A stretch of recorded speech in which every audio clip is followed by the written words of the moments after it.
Imagine being a woman in the 1930s. Your husband has lost his job in the Great Depression and you're struggling to find a way to feed your children. Then you find out about a huge cash prize that's up for grabs. But there's a catch. In order to claim this prize, you have to have as many babies as possible. What would you do? What if it were for millions of dollars? Would you push your limits to get the money? And what if all of the rules changed right at the very end of the contest? Well, in the Great Stork Derby, that's exactly what happened. And let me tell you, there was drama. Hey y'all, I'm Christina and you're listening to History and Hearsay. Charles Vance Millar was born into a farming family in Ontario on June 28, 1854. In school, Charles gained a reputation as a brilliant student and he went on to attend the University of Ontario. Charles aces all of his classes and he ends up with a 98% average. Smarty McSmarty pants here. Fast forward in 1884 and he finishes law school, nails the bar exam, and becomes a lawyer. He then starts working at a private law firm where he gets paid $3 a week. Needless to say, Charles was struggling to make ends meet on that salary, but luckily for him, a local hotel manager named McGraw comes along and he's like, hey, I need a lawyer. If you come work for me, I'll even throw in free room and board. Suddenly, Charles has a roof over his head and a steady stream of clients because McGraw was also referring all of the guests from his hotel who needed legal advice to go and see Millar. Millar now had extra money, and so he starts investing into multiple different ventures. And as it turns out, he had a very good business sense. It was like everything he touched turned to gold. He starts buying and selling real estate and starts to grow this fortune, which he is then able to roll into larger and larger ventures. In 1897, he purchases the BC Express Company and took over mail delivery contracts in the Cariboo region of British Columbia. When he hears the Grand Trunk Railway is coming to Fort George, he buys 2 stern wheelers for mail and cargo delivery. Then in 1905, a silver mine that he had invested in ends up striking a very sizable vein. See? Everything comes up gold or silver, which is also very valuable. Now, Charles, he had a hunch that Fort George was about to become a major center in northern British Columbia, and so he purchases land in that area. And guess what? Right again. Once again, he had made a good investment. By the 1920s, Fort George was thriving, and so was Charles. Thousands of people were living in the community, and Charles Millar was a very rich man. Despite having all of this money, Charles still enjoyed doing things for himself, like repairing his own rental properties, which he did in the evenings after working his day job in the law firm. Also loved horse racing, which led him to invest in the construction of the Kenilworth Park racetrack near Windsor, which expanded the horse racing industry in Ontario. He also owned some pretty fancy horses, 2 of which won the King's Plate in 1915 and 1927. The King's Plate, or Queen's Plate, depending on the monarch in power at the time, is the oldest continuously run horse race in North America and is one of the most prestigious championships in the world. Now, as much as his business successes might paint the picture of a very serious businessman, Millar wasn't all that serious of a guy, and he was known to get creative with his work. One time, he was trying to serve papers to a businessman who was proving to be rather evasive, and he sent the guy a wrapped gift that said on the outside of the package that this gift was worth $25, which back then was like a few $100. Millar said that this amount was just enough to invoke the man's greed, but not so expensive that he would be suspicious. Of course, Millar was right, and this resulted in the package being signed for, and the man was officially served his papers. Those who knew Millar personally talked about how much he loved practical jokes and pranks. One of his favorite pranks was to drop dollar bills on the sidewalks and then hide in the bushes and watch people grab the money and stuff it in their pockets. Does this guy know what a prank is? $1 back then was about $20 in today's money, so heck yeah, prank me any day. Turns out what he liked was how guilty that these people looked when they took the money. He said, if you ever want to see a picture of guilt, watch an honest man pocket a dollar he has found. Many of his pranks involved doing things to see if he could get people to compromise their morals in some way. So there was definitely something dark here. But we'll talk more about his pranks in a bit, since his final prank is actually the entire point of this episode. Now, in addition to his weird pranks, Millar did other very eccentric things, like he would sleep on the veranda outside his house even if the weather was bad. He said it would make him tougher. He was also known to be really uncomfortable with how rich he was. He said that it was improper for someone to have more money than they could spend in their lifetime, yet he never gave to charity. Which brings up another point about Millar, and that is he was known to be a man of many contradictions. He didn't like written contracts. He preferred to make verbal agreements, which might not have seemed that odd for the time period. However, this guy was a lawyer. He loved finding loopholes in agreements to give him the upper hand, but his associates claim that he never broke his word. So, in 1921, Millar decides it's time to write up a will. Now, this will was a bit strange, and when he wrote it up, his lawyers were like, Charles, are you sure you want to do this? And Charles like, yes, I'm doing things my way. So the will's drawn up. Fast forward to October 31st, 1926. 72-year-old Millar is chilling at the Queen's Hotel, having lunch with a couple of his lawyer buddies, when a little law debate breaks out. Millar's all like, you guys are both wrong, and I can prove it. Just follow me to my office.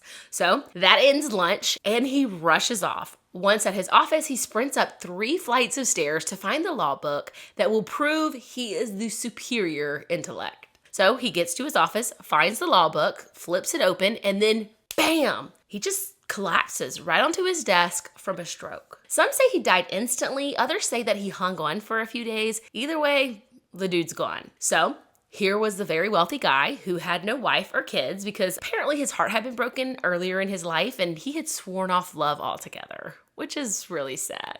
But when he passes away, he's in his 70s, so obviously his parents are long gone, and people are really nosy, and they just want to know who is going to get all of this money that this guy left behind. We're talking roughly $5 million in today's money. Now, apparently Millar had hinted at one point that he planned to leave his fortune to the University of Toronto. Some even claim that he had drafted a will at some point doing just that. But then his final will, the one that was drawn up in 1921, was revealed to the public and people were shocked. Millar had decided that since he did not have family he was obligated to care for, he was going to have some fun with his last will and testament. He wrote, "This will is necessarily uncommon and capricious because I have no dependents or near relatives and no duty rests upon me to leave any property at my death. And what I do leave is proof of my folly in gathering and retaining more than I require in my lifetime." So first up, he gave his vacation home in Jamaica to 3 lawyers, which sounds nice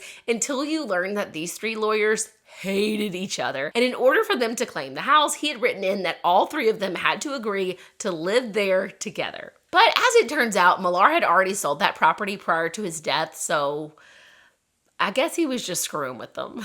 He then left a share of O'Keefe Brewery to Protestant ministers in Toronto, nearly all of whom were staunchly against drinking and supported the temperance movement. Millar stipulated that they could only accept their shares if they participated in the management of the brewery and drew on its dividends. Of course, the owners and shareholders of O'Keefe Brewery were not happy about this, but classic Millar. He had this twisted sense of humor where he got pleasure from seeing how much money it would take for someone to compromise their morals. He was known to say, "Every man has a price. You just have to find what it is." And apparently finding that line was a lot of fun for him. He did a similar thing with these 2 guys who were anti-horse racing activists. He left both of them shares in the Ontario Jockey Club on the condition that they had to remain shareholders for 3 years. He also left a share in the Kenilworth Park racetrack to every ordained Christian minister in Walkerville, Sandwich, and Windsor. And of course, all of these men were very outspoken in their opposition to horse racing.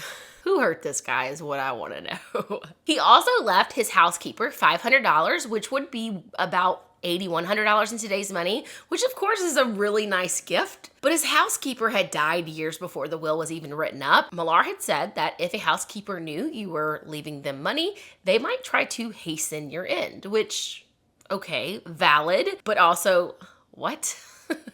Not sure what happened to that money, but we can only guess that maybe her family got it. All right, let's talk about the absolute craziest part of Millar's will. This is the part we've all been waiting for, the 9th clause. And we're going to read this one directly from the will. All the rest and residue of my property, wheresoever situate, I give, devise, and bequeath unto my executors and trustees named below in trust to convert into money as they deem advisable, and invest all the money until the expiration of 9 years from my death, and then call in and convert it all into money, and at the expiration of 10 years from my death, to give it and its accumulations to the mother who has since my death given birth in Toronto to the greatest number of children as shown by the registrations under the Vital Statistics Act. If one or more mothers have equal highest numbers of registrations under the said act, to divide the monies and accumulations equally between them. So basically, Millar's last prank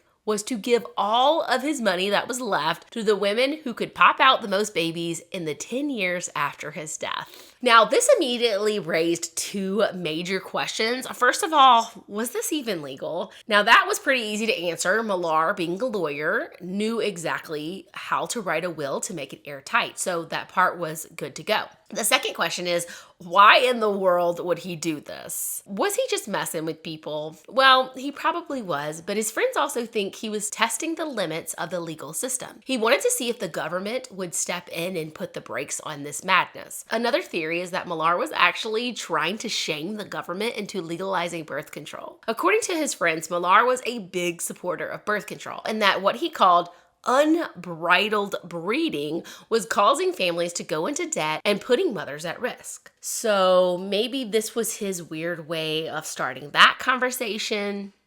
Possibly. But ultimately, it sounds like he was just having a little fun at the expense of some people that he didn't like. Specifically, anyone who acted morally superior. For him, it was all about taking them down a peg or two.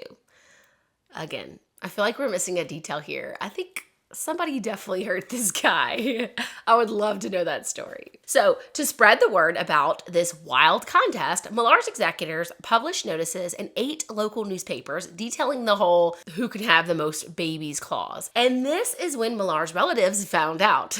Talk about a family reunion. At the time of his death, Millar had 9 first cousins, and they were not happy that he had not left anything to them. There were also a few distant relatives that came out of the woodwork, and these relatives sued the estate, saying that the will was placing a premium on immorality and encouraging women, married or not, to compete for money through sexual indulgence. Their big argument was that the will shouldn't be allowed because it was basically paying women to have babies and encouraging irresponsible procreation. Many believe that the way this was worded made it clear that these relatives were specifically talking about poor immigrants or what they thought were lower class people, and that's who they were worried about procreating irresponsibly. This wasn't about anyone's health. It was about them feeling that they deserved this money just because they had been related to the rich guy. Despite all the drama, Millar's will sailed through the probate court just 6 weeks after his death. The court ruled that the will was valid because,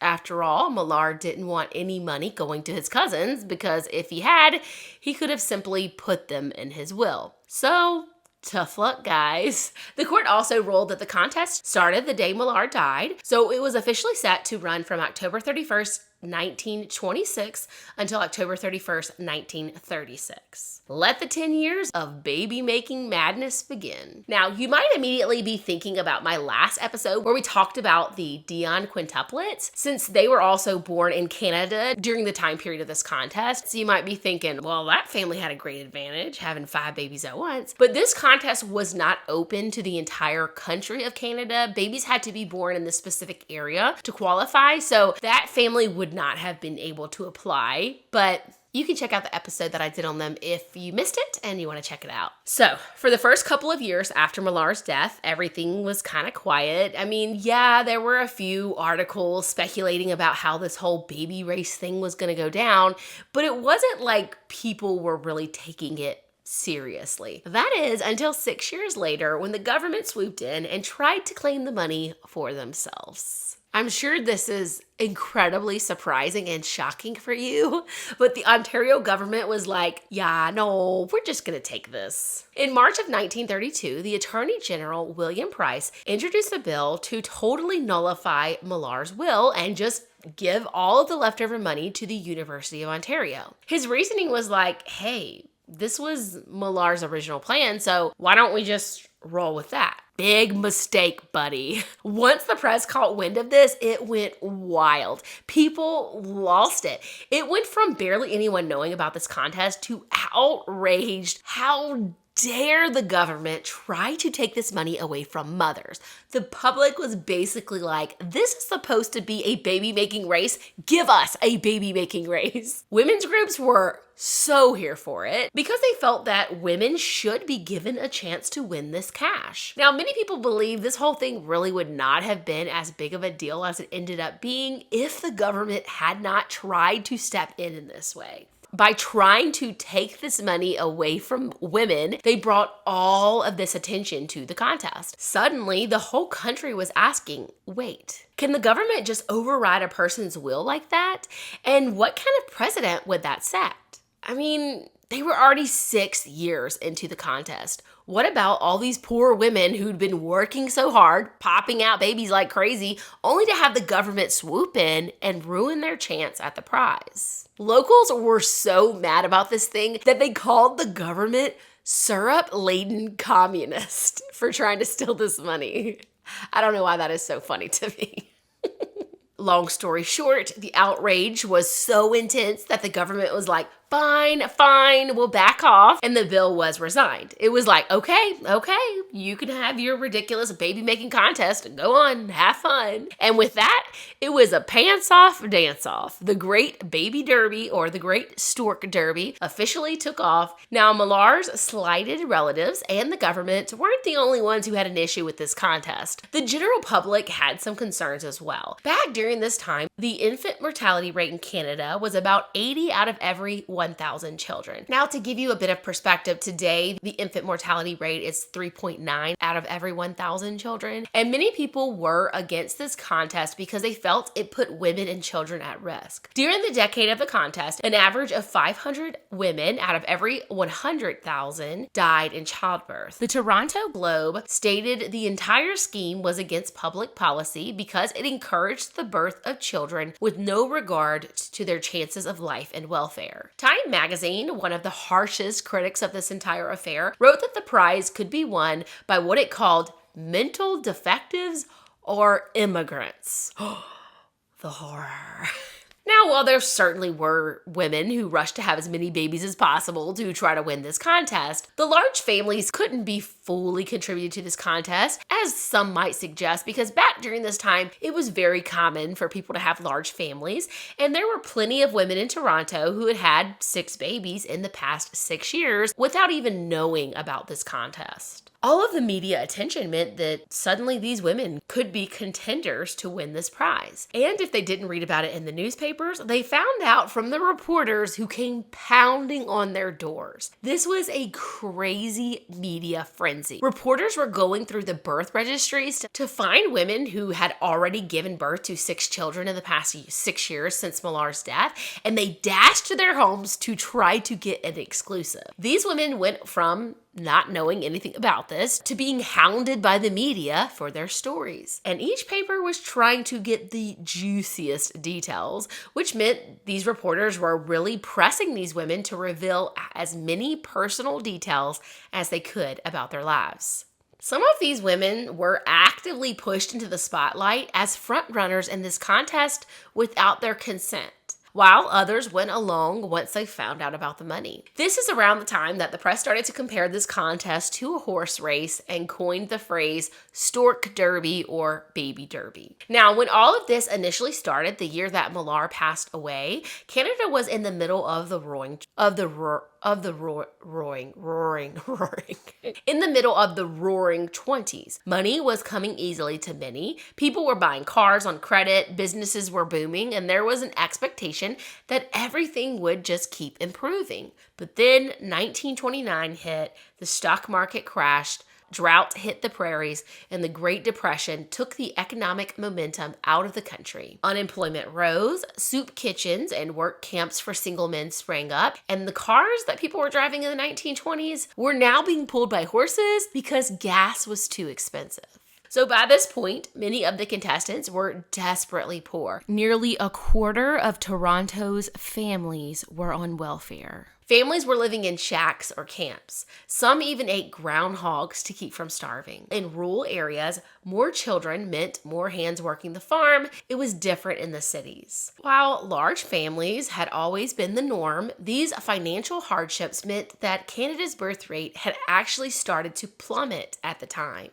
These women with large families were just trying to feed their families, so of course, winning the prize would have been amazing. But even if some of these women really had no aspirations of winning the contest, some of these reporters were paying women for their stories. So they took that money and they let the newspapers take their photos and interview their families. Some of these families were even offered advertising deals for things like soap companies, which here we go again with sponsorships. Desperate for money, many of these women just kind of went along with whatever the reporters asked of them. Now, right in the middle of this contest, Charles Lindbergh Jr. was kidnapped, which we talked about in a previous episode.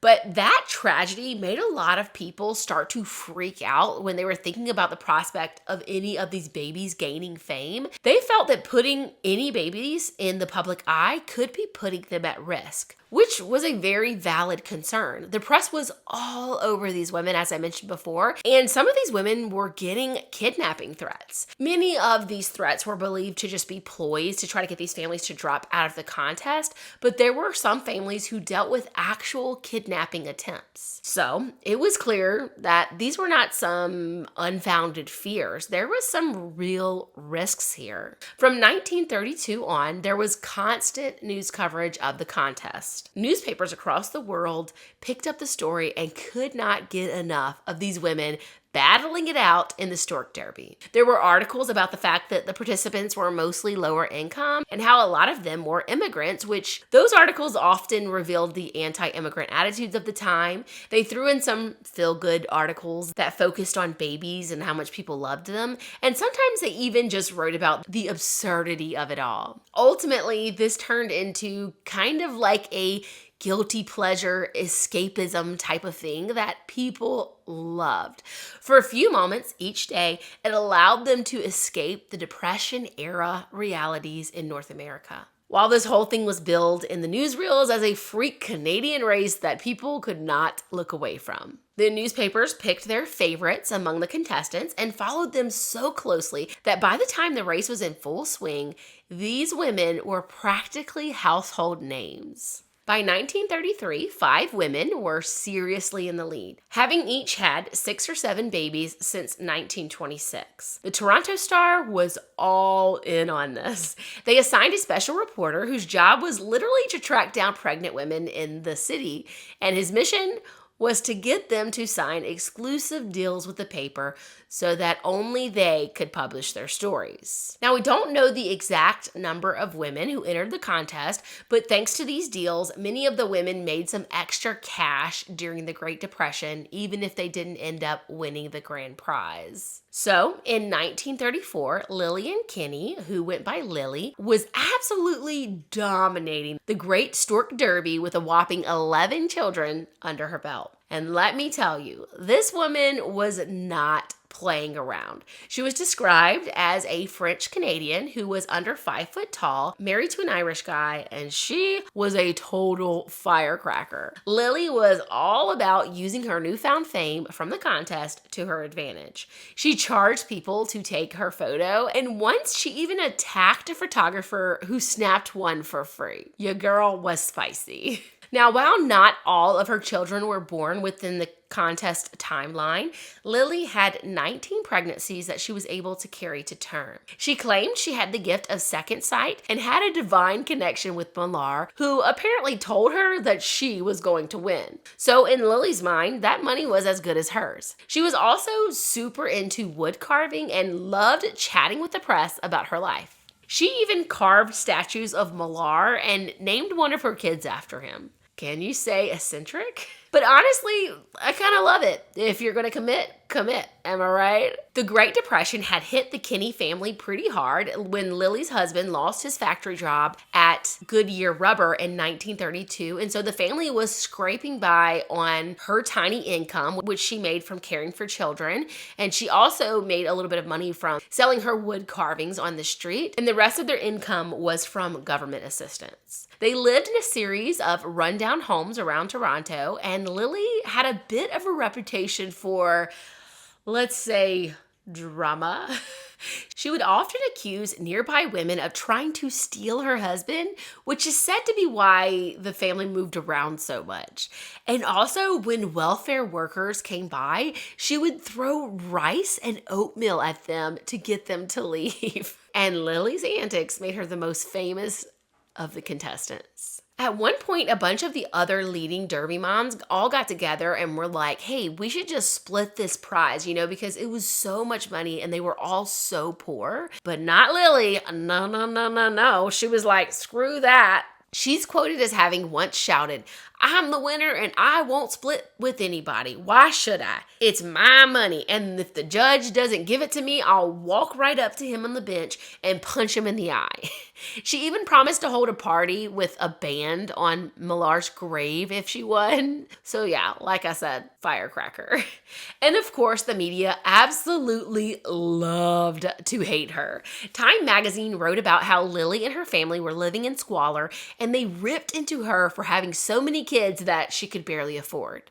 Other newspapers accused her of lying about the number of children she had and claimed she wasn't truthful with vital statistics. One of the worst and most graphic accusations was that one of her children were eaten by rats. Now, some people believe that this story was just something that Time magazine made up because they claim there's no verification that could be found, and all they could ever find was the initial article from Time magazine, and other people were just quoting it. But the story claims that one night, rats attacked 3 of her children, and her tiny 3-month-old son, Patrick, had the worst of it. He was bitten by a rat on his face and neck area. The family couldn't afford the hospital, and they could not get the public health nurse to visit their home, and so little Patrick died.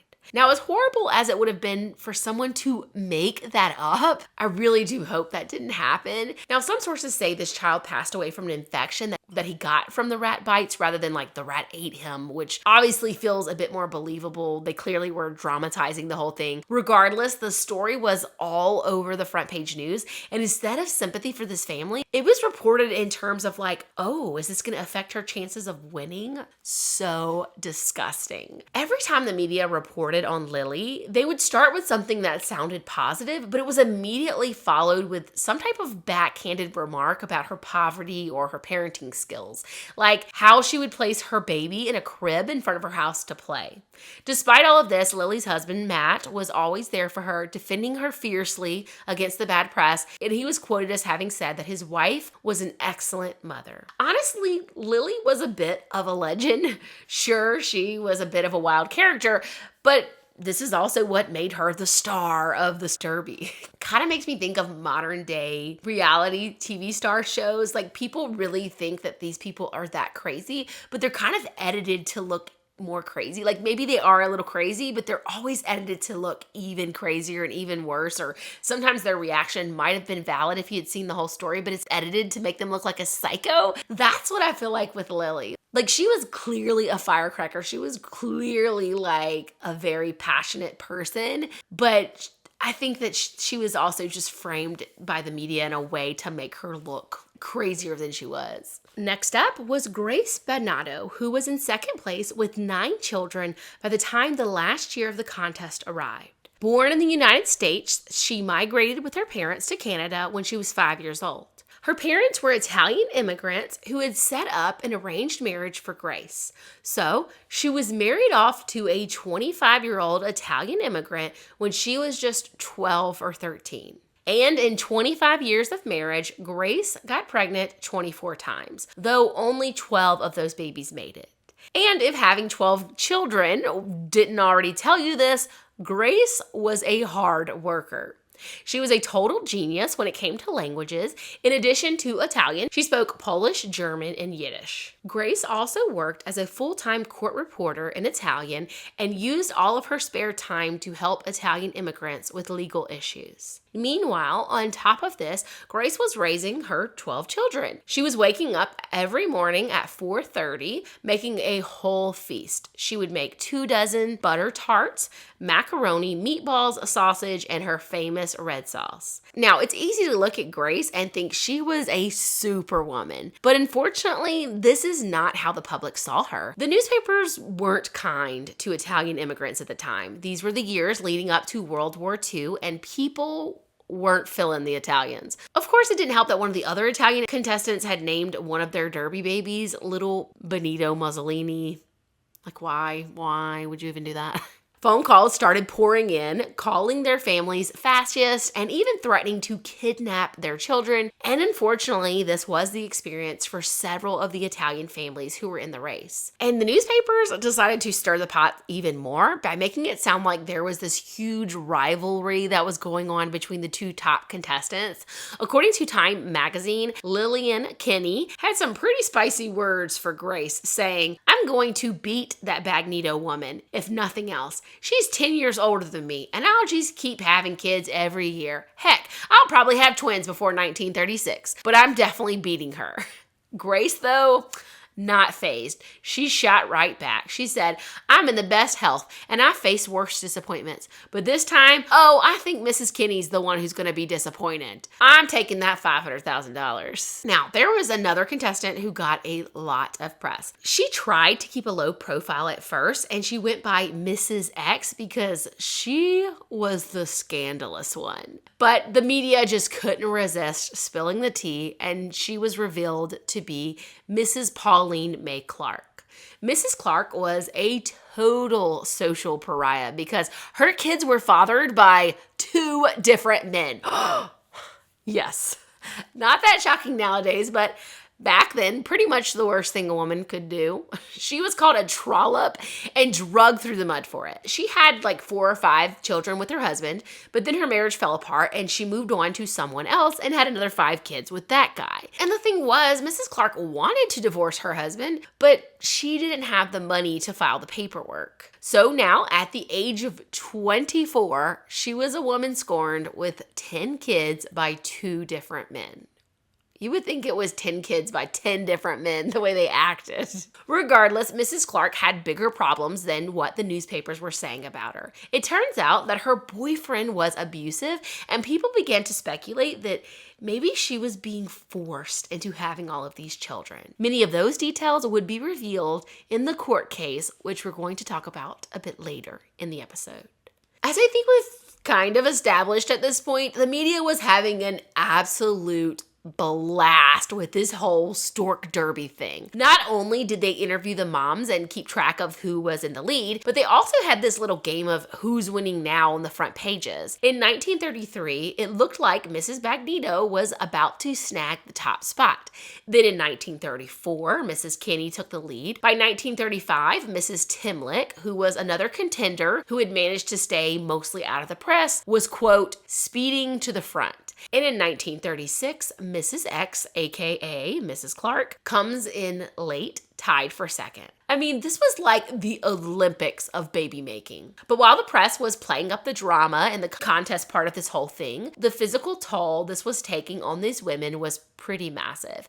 Mrs. Bagnato almost didn't make it to the finish line when she suffered a hemorrhage near the end of her last pregnancy. And unfortunately, this wasn't an unusual case. Many of the Stork Derby mothers were in and out of the hospital for operations and transfusions. Now again, it's hard to know how many of these women were actually popping out babies just for the race, because when reporters asked them, everyone gave the same line. Oh, I would have had this baby anyway. Which, okay, maybe. Despite the Great Depression, it wasn't that wild for women to have 6+ kids back then, like I said earlier, especially when you consider the large Catholic population in the area. Mrs. Bagnato, for example, was already having a baby every single year before she even knew that this race existed. For her, the prize money was just a nice little bonus to her children, who she saw as blessings. But then you had people like Mrs. Kenny, who was definitely playing to win. She was straight up like, yeah, I'm having as many babies as possible to win this thing. And of course, there were darker stories like Mrs. Clarke's, which again we'll get into once we go over the details of the final court case. All three of these women had also been through the emotional toil of having had stillborn babies during the contest.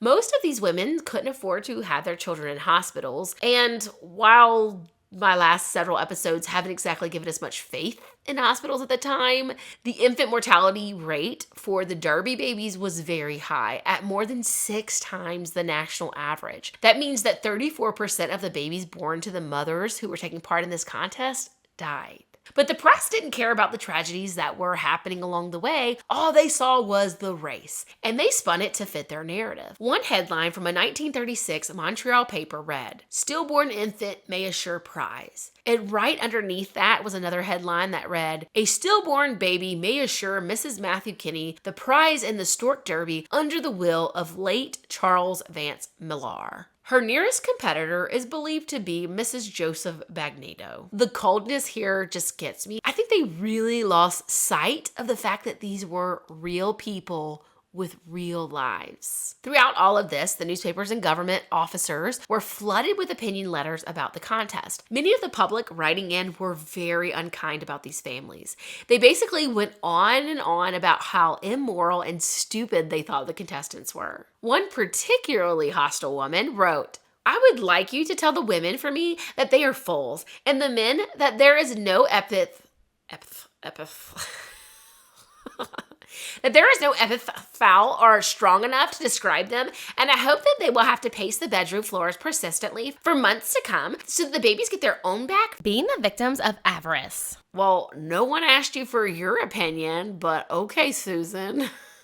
There seemed to be only one reporter who covered this story with any kind of empathy for the participants, and that was Sylvia Grace of the Pictorial View. She wrote about how impoverished these families were, but not in the exploitive way that the other newspapers did. She wrote about how this was really the only way out that a lot of these families saw for themselves, and that they were truly desperately trying to win this money in order to take care of their families.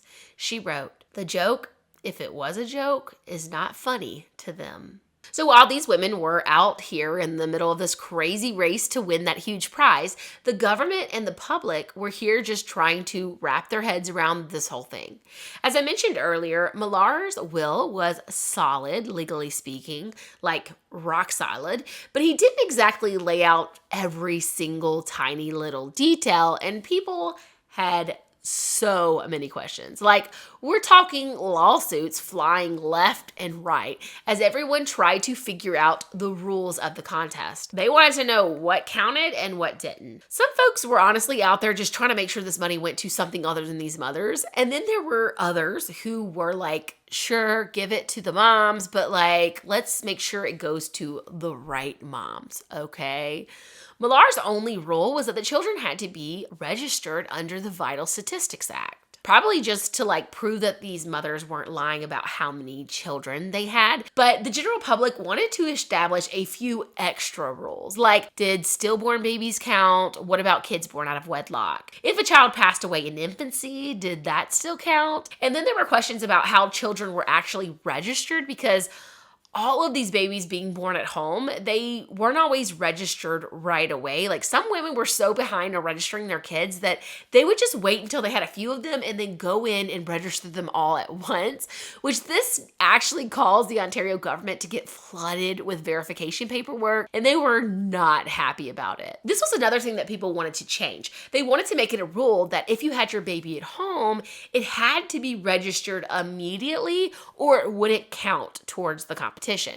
So even as the contest was drawing near an end after the 10 years, the legal drama was still going strong. In October of 1936, the Des Moines Tribune had a whole series of articles about the contest as it neared the finish line. They even ran a headline calling the Great Stork Derby a headache, because honestly, that's exactly what it was for the government. One article said, "Even the eccentric attorney could hardly have guessed what a headache his bequest would give the Ontario government as the now world-famous Stork Derby moves into the last few weeks of its already hectic course." Like, Millar really didn't know what he was getting all of them into, but like, he did.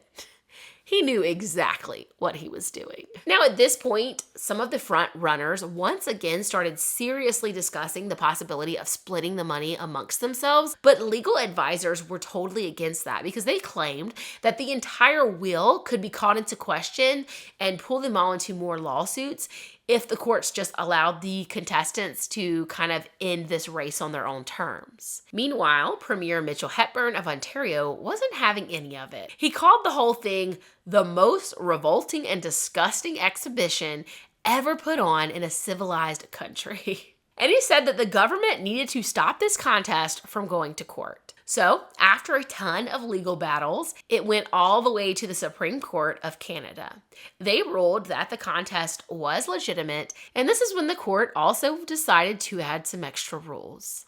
Stillborn babies did not count towards the number of the contest, and neither did kids that were born out of wedlock. And these new rules knocked a bunch of mothers who were thought to be front runners out of the contest. These women had been in this competition for years, only to be disqualified right at the finish line. So when Millar passed away, his estate was worth more than 300,000 Canadian dollars, which was over 5 million Canadian dollars in today's money. But during the 10 years that the contest was running, the money wasn't just sitting there. It was still going into various investments, and it had continued to grow over the whole entire decade of this contest. So by the time the contest was over, it was worth more than $500,000, which would have been more than $10.5 million in today's money. So the economic downturn that was kind of, bad for everyone else had meant that Millar's money had almost doubled in that 10-year time period. So who was the lucky lady who was going to get this great fortune? Well, it wasn't immediately clear. In the weeks following the end of the contest, 17 women laid claim to the prize, and this is when it became clear that there had been a huge oversight. Nobody had actually set any rules for this contest in the beginning. Millar's contest was just 2 sentences in his will. It seemed simple enough, but as the court saw it, there were nuances that needed to be figured out, rules that had to be set.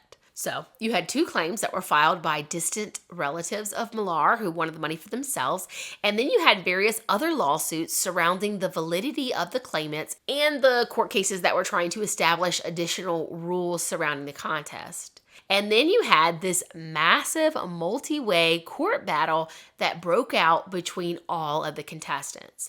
They each had to lawyer up and go to court against the lawyers of the estate to prove that they had the most children and therefore should be declared the winner. In February of 1937, the New York Times reported that the Ontario Court of Appeals upheld the Supreme Court's decision that Millar's will was valid, upholding provisional rulings. The judge, Chief Justice Newton W. Rawle, said the word children in Millar's will meant legitimate children, not illegitimate ones. He also pointed out that Millar had the right to do whatever he wanted with his estate as long as it didn't break any laws. And the family members contesting the will clearly weren't close to him, so it was obvious that he didn't want them to have a part of his fortune. So this put an end to the lawsuits about the validity of the will, and it knocked out the relatives that were trying to, get a piece of the pie. And of course, this meant the next legal hurdle was figuring out who exactly had won.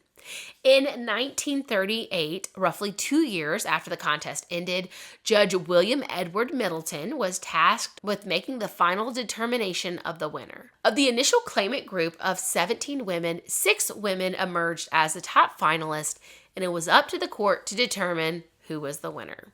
Once the determinations start being made, it appears as though Mrs. Lillian Kenny is still in first place. She claimed to have given birth to 11 children during the 10-year period. Now, 8 days before the end of the contest, she was asked once again if she was willing to split the money with the other contestants, and she was still determined that if she won, she would keep all this money for herself. She was basically like, I had the most kids. Why would I split this with someone who only had 9 or 10 kids? Now, assuming Lily only had singleton births and none of the babies were born prematurely, that would mean she would have had to have gotten pregnant basically within a couple of months of giving birth each time over those 10 years. If I'm doing my math correctly, that is a lot. So the contest ends and Lily says she's had 11 kids, which made her the clear winner.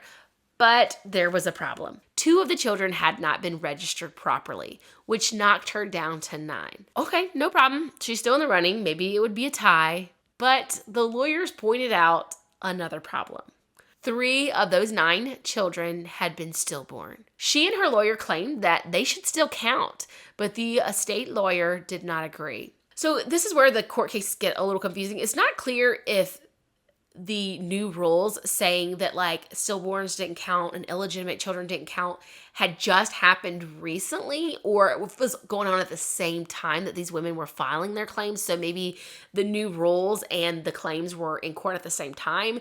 But regardless, during Lily's court case, everyone were still assuming that stillborn babies would count because these women had carried these pregnancies to term and they just ended up having unfortunate endings at the time of delivery. But now in Mrs. Kenny's trial, lawyers for the executors of the estate started questioning that. And so poor Mrs. Kenny had to sit and listen while a pack of lawyers argued around her about how legitimate her dead children were. They brought up doctors and had them give graphic descriptions of the stillbirths. Things like if each baby had taken a breath or if their heart had ever beaten. She had to relive those moments all over again. Mrs. Kenny cried throughout all of this. I can't even imagine how horrific that had to have been, having to relive all of that trauma. Eventually, during a second round of extremely detailed questioning, Lily couldn't take it anymore and she ran from the courtroom. It was all just too much for her. She told the reporter, "You are treating me like a dog. I'm no dog. They're dogs. They can take the money and go to hell." The newspaper reports about her were so heartless. They said she was shrieking and even insinuated that she was drunk and said, quote, "During the scuffle, Mrs. Kenny dealt at least half a dozen hard blows on the arms and bodies of the officers who showed great restraint in their tactics." And of course, after all of this, it was determined that the stillborn babies didn't count for the contest and Lily was officially disqualified. Now, the judge was probably even harsher than the newspapers, and it's horrific, but he said, quote, "A child born dead is not in truth a child," end quote. Is so gross and heartless. The estate lawyers also claimed that a few of her children had been registered late, and so that would have counted against her as well. In the end, her lawyers tried to get her some type of settlement, but Judge Middleton refused. Lily's legal team continued to try to appeal her case, but never really got anywhere. So at first, when I heard about the fact that Lily didn't win, I was kind of like, "Psh, well, she was so rude to the other contestants, good riddance." But then after I heard what they did to her in court, like, ugh, especially as a mom, like, I can't even imagine. I mean, the empathy for her, man, it is strong because that was just a horrific situation. So, in the second spot should have been Grace Bagnato. She had more children that had survived, and none of them were born out of wedlock. But she too was disqualified because of her 9 children, 1 was stillborn and 1 was unregistered, which brought her down to 7, knocking her out of the race. Now, Mrs. Bagnato suggested that there was some kind of conspiracy surrounding all of this because she said she had registered that child herself at the Parliament buildings. And she was quoted as having said, "If they can't find the record, it is just too bad for them up there. I will tear the Parliament buildings apart before I give up. I'm supposed to be in the hospital now with another baby coming, but I'll stay on my feet until I drop or this is cleared up." But her protest didn't sway the judge, and she eventually gave up, walking away with nothing. Now, some people believe that Mrs. Bagnato's idea that this was a conspiracy to keep some people from winning was a valid point because the claim is that Grace and her husband were both undocumented Italian immigrants. I'm a little unclear as to whether or not she and or her husband were actually undocumented because I told you guys earlier, parents were Italian immigrants. They came to the United States, had Grace there, and then came to Canada, which was 5. But I read other things that said she was actually born in Canada. So I'm not 100% sure on that. But ultimately, Grace did just move on with her life. She's remembered for her generosity, and Grace Street in Little Italy is named for her. And there is also a plaque in that area that honors her. She now has more than 150 descendants, many of whom get together every year for a family reunion. They said that they aren't mad that Grace didn't get the money because life is not all about money. They also said that Grace wasn't angry about it either. Her oldest daughter, Mildred, tells a story that demonstrates just how big her mother's heart was. She said one night, Grace had made a big pot of sauce for Sunday dinner, and she had one of her boys put the pot on the back porch so that the sauce could cool down. And when they went back to get it, the whole pot of sauce was gone. Now, Mildred said she was very angry, and her mother just said, "Just think, Mildred, someone's having a wonderful dinner tonight." After the contest, she continued to have children and even took in an orphan from the street. It's true that the chaos of the Stork Derby turned her into a laughingstock, but more than a century later, it's mostly forgotten, just a funny old tale from 100 years ago. Charles Vance Millar didn't have any children, and unless you mention the crazy Stork Derby race, nobody even remembers that guy's name. But Grace Bagnato left a legacy through her family as more than 100 people still get together every year to share Grace's story.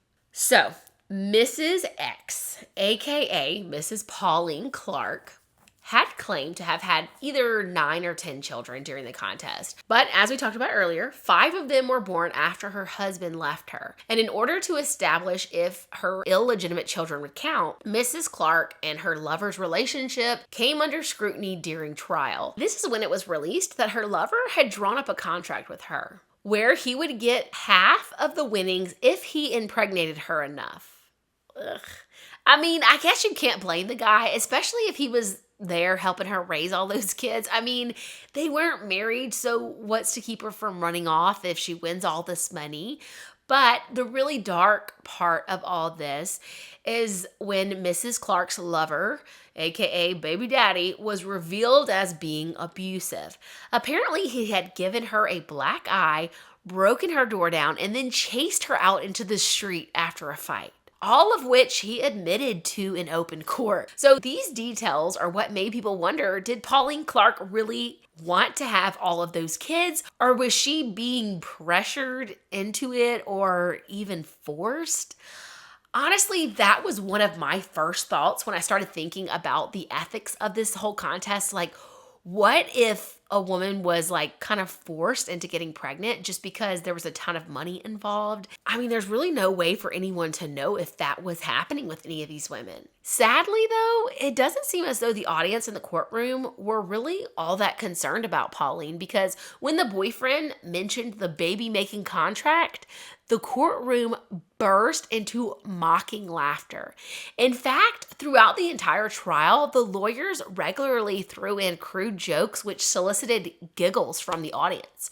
Her lawyers tried to claim that since she was still married when the babies were born, that they should be seen as legitimate, because it was possible these could be her husband's children since they were still married. But this argument only served to hurt her case further. This led to a degrading line of questioning regarding her sex life, and the judge even joked about her being promiscuous, and she was really just made out to be a bad mother. Now, Mrs. Clarke didn't even find out about the contest until 1936, when she had gone in to deliver twins and her doctor had told her about it. What complicated her case even further is that she had actually given some of her children her boyfriend's last name, and she told the court that this was because she was afraid her husband would try to come and take her children from her if she had given them his last name. It also came out in court that Mrs. Clarke had some of her children living with relatives because she couldn't afford to feed all of them, which I guess is where the accusations of her being a bad mother came in. But Mrs. Clarke's plan with trying to win this money in the first place was so she could get her children back. In the end, the judge ruled that she had abandoned her kids with relatives, and it was decided that illegitimate children could not be counted in the Derby. And so Mrs. Clarke's number got knocked down to 5. She too was out of the running. So at the end of 2 years, none of the 3 favorites wound up at the finish line. There were about 24 women who had entered the contest, having had 8 babies each. But ultimately, Judge William Edward Middleton declared a 4-way tie between Annie Catherine Smith, Kathleen Ellen Nagel, Lucy Alice Timlick, and Isabel Mary McLean, who had each given birth to 9 babies, tying them all for first place. Most of these families had stayed completely out of the spotlight. They saw how the other contestants were treated in the media, and some of them didn't even let their intent known to be part of the contest until the last month of the contest window. 2 of the 4 winning mothers were from lower middle-class families. Both of them had been reluctant to enter the Derby, and they only did so after reporters reached out to encourage them to compete. Arthur and Lucy Timlick had 10 children they believed were eligible for the Derby. Ultimately, only 9 had counted. Lucy was Irish by birth and had traveled to Canada to work on a farm when she became an orphan as a child. And Arthur worked for the City Parks Department as a mechanic. They submitted their intent to claim the prize only a few months before the contest ended. And Mrs. Timlick is credited with having been the one to suggest to the winners in the summer of 1936 that the top 7 should have just split the winnings. Kathleen Nagel and her husband had 12 surviving children when the contest ended, 9 of which were eligible. They came from Irish families and had both been born in Ontario. Mr. Nagel worked as a carpenter, but had only been able to pick up piecemeal jobs in the last few years. In interviews, Kathleen Nagel exhibited a sense of solidarity with the other mothers in the competition. She said that she had plans to ensure that her competitors got at least some of the money if she won. She also intended to put most of the winnings toward her children's education. The Smiths, Alfred and Annie, told the reporter who reached out to them that they had not been following the baby derby and they didn't know much about it. But they had 9 children in Millar's 10-year window. So after the reporter told them about it, they looked it up and went ahead and signed up on October 21st, 1936, which was just 10 days before the Derby ended. The Smiths were in a more stable financial situation than most of the other competitors. Mr. Smith was a fireman and he had fought in World War I. The couple was described in the press as courteous and sensible folk. Their house was in a pleasant neighborhood and it was reported that they had a garden. The descriptions of them in the newspaper articles were always about how good looking and nice they were. Isabel Mary McLean and her husband were very wary of disclosing their identities publicly. A Toronto Star reporter had convinced them to do an interview in August of 1936, just 2 months before the Derby ended, but they had not decided at that point if they were going to participate or not. And so they were going by the aliases of Mr. and Mrs. A. According to Isabel, they already knew about the baby competition. All 9 of their children were already registered with vital statistics, but her husband wasn't convinced that they should enter the race because they had heard that some people already had 10 or 11 babies, and so they didn't think they could win, and so they didn't even know if putting themselves and their family out into the spotlight was even worth the risk. It was pretty obvious that the press liked this family. Unlike the other women who the press seemed to think were unworthy of the prize, they always wrote very nice things about the McLean family. And this family did not enter the contest until the day before it ended on October 30th, 1936. The Timlicks and the Nagels had become friends over the course of the competition. The Timlicks had a child that had gotten really sick and died during the competition. And while they were dealing with a sick child, the Nagels had actually come forward and offered to donate blood. Now, these families were so close that they had even celebrated Christmas together in 1936. An incident in the Great Stork Derby. One family of hopefuls goes to call at the home of a rival entry. The Nagel children, 9 of them, visit the same number of Timlocks. And this wasn't unusual for the contestants. Many of the mothers who were front runners had become friends, which is why they had gotten into those conversations discussing splitting the money and all of that. Okay.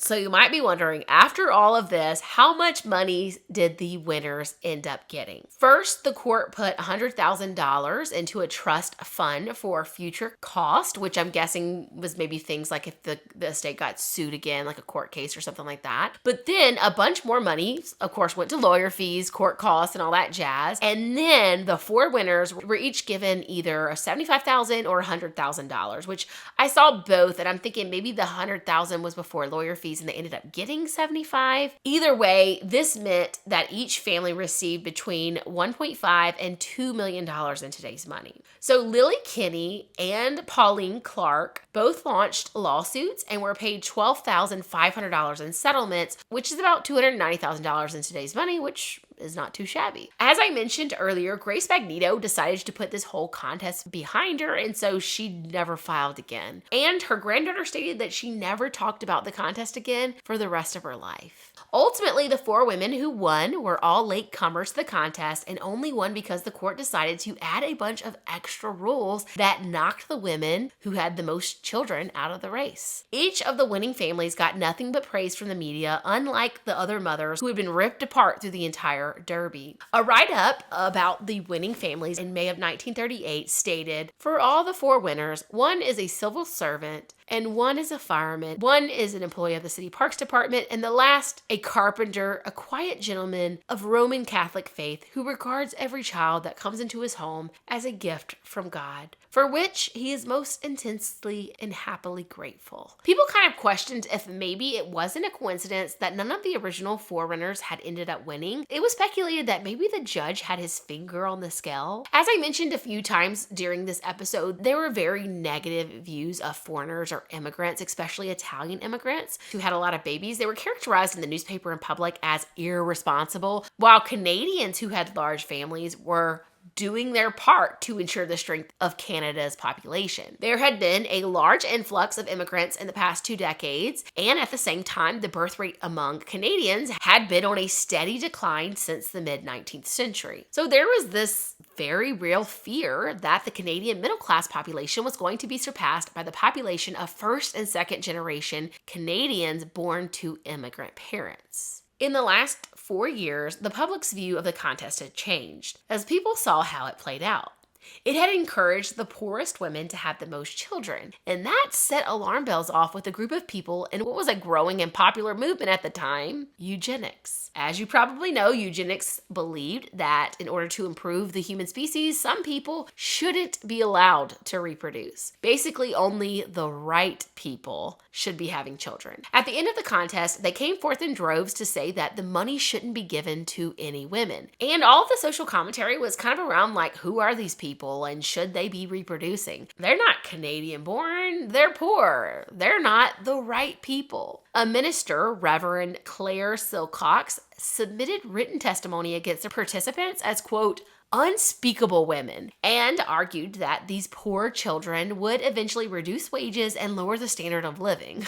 An editor for a Canadian newspaper said that the contest attracted, quote, those whose progeny would be of little use to the state. And some of the women who were knocked out of the race, like Grace, believed that this environment influenced the judge, and he eliminated, on technicalities, all of the contestants who had not made the right kinds of babies. Millar really didn't have very many stipulations on the money, and it just really seemed so unfair that a bunch of rules were made up after the contest had already been being played for a whole decade.